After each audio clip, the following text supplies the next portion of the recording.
Hi, this is Priyanka and you are watching Artifacts with Priyanka. तो हमने after effects को open कर लिया है। तो सबसे पहले लेके आएंगे एक लोगो। तो हमारे पास एक फोर्ड का लोगो है, हम इसी पर काम करेंगे।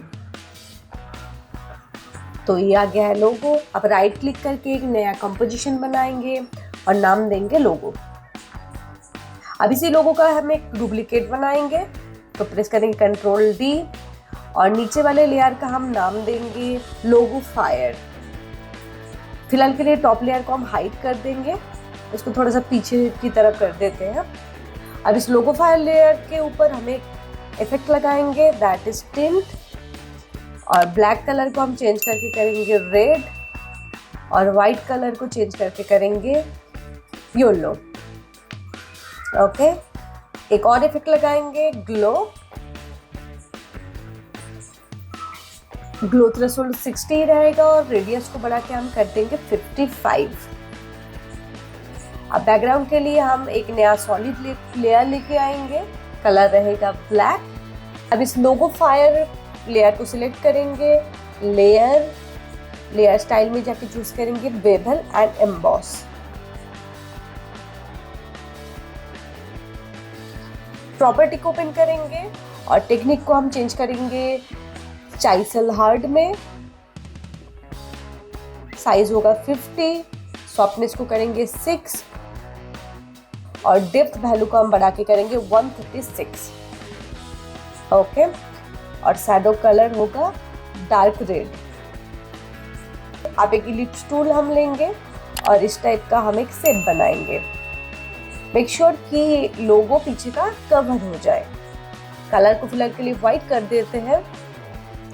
अब इफेक्ट पैनल में जाके सर्च करेंगे टर्ब्यूलेंट डिस्प्लेस, लगा देंगे शेप लेयर के ऊपर। अमाउंट होगा 100, साइज को रखेंगे 95 और कम्प्लेक्सिटी होगा 1.8। ओके, अब स्केल वैल्यू के ऊपर एक की फ्रेम लगाएंगे, ये होगा एंड की फ्रेम। और फॉर द फर्स्ट की फ्रेम हम वैल्यू को कर देंगे 0। ओके, दोनों को सिलेक्ट करके प्रेस करेंगे F9। अभी इसका नाम देते हैं मास्क लेयर जाएगा लोगो फायर लेयर के ऊपर और टैग मैट को हम चेंज करके करेंगे alpha matte. Okay, looking nice. अब इस मास्क लेयर का एक कॉपी बनाएंगे और ये जाएगा बिल्कुल टॉप में लोगो लेयर के ऊपर। जहां पर इस फायर एनिमेशन कंप्लीट हो रहा है उसके बाद लोगो एनिमेशन स्टार्ट होगा। तो इसको हम अभी विजिबल कर लेंगे और इसका भी हमें ट्रैक मैट को चेंज करना है। ओके, अब इस लोगो लेयर पर भी हम एक इफेक्ट लगाएंगे ग्लो और ग्लो इंटेंसिटी के ऊपर हम एक की फ्रेम लगाएंगे। लेयर को थोड़ा आगे लेके जाएंगे और इंटेंसिटी को कम करके कर देंगे 0। Okay, looking nice. अब सारे लेयर को सिलेक्ट करके एक कंपोजिशन बनाएंगे लोगो एनिमेशन और इसको हम 3D में कन्वर्ट कर लेंगे। अगर नहीं दिख रहा है तो इस कॉर्नर वाला आइकन पर क्लिक कीजिए तो वो दिख जाएगा। तो यहाँ से हम इसको 3D में कन्वर्ट कर लेंगे। अब प्रेस करेंगे R और इस रोटेशन वैल्यू के ऊपर हमें की फ्रेम लगाएंगे। वैल्यू होगा 8। प्लेट को अराउंड 1 सेकेंड आगे लेके जाएंगे और इस बार हम वैल्यू को बढ़ा के 360 कर देंगे। ओके, अब बिल्कुल स्टार्टिंग में आके वैल्यू को कर देंगे -8।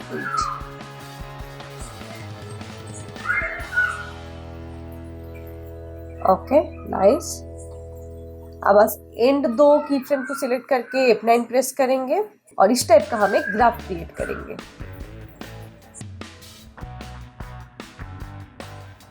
एनिमेशन को थोड़ा और स्मूथ करने के लिए हम मोशन ब्लर को ऑन कर लेंगे। ओके, अब इस रोटेशन एनिमेशन कंप्लीट हो जाने के बाद हम स्केल पर एक की फ्रेम लगाएंगे। थोड़ा आगे जाके स्केल वैल्यू को हम थोड़ा सा कम कर देंगे। अगेन इज करेंगे और ग्राफ में जाके इस टाइप का हम एक ग्राफ क्रिएट करेंगे। तो स्टार्टिंग में स्पीड कम होगा और फिर सडनली बढ़ जाएगा। ओके, अब इस पर एक और इफेक्ट लगाएंगे, दैट इज लाइट स्वेप। इसका सेंटर पॉइंट के ऊपर हम एक की फ्रेम लगाएंगे। अब स्टार्टिंग में सेंटर पॉइंट को हम लोगो के एक्सट्रीम लेफ्ट में रखेंगे और इन की फ्रेम में हम इसको एक्सट्रीम राइट की तरफ लेके जाएंगे।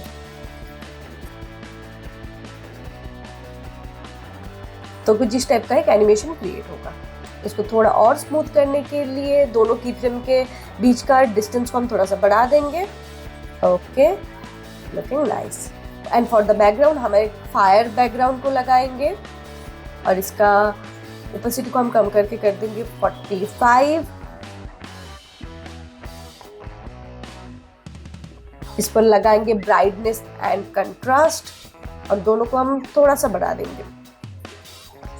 एक और फायर बैकग्राउंड को लेके आएंगे और इसको प्लेस कर देंगे बिल्कुल टॉप में। इस पर भी हम ब्राइटनेस और कंट्रास्ट को लगाएंगे। ब्राइटनेस को हम कम कर देंगे और कंट्रास्ट को हम थोड़ा सा बढ़ा लेंगे। अब इस पर इफेक्ट लगाएंगे लीनियर कलर की और बैकग्राउंड कलर को हम रिमूव कर लेंगे। नेक्स्ट लगाएंगे ग्लो थ्रेशोल्ड को हम कम करके करेंगे 15 और रेडियस को रखेंगे 50 पे।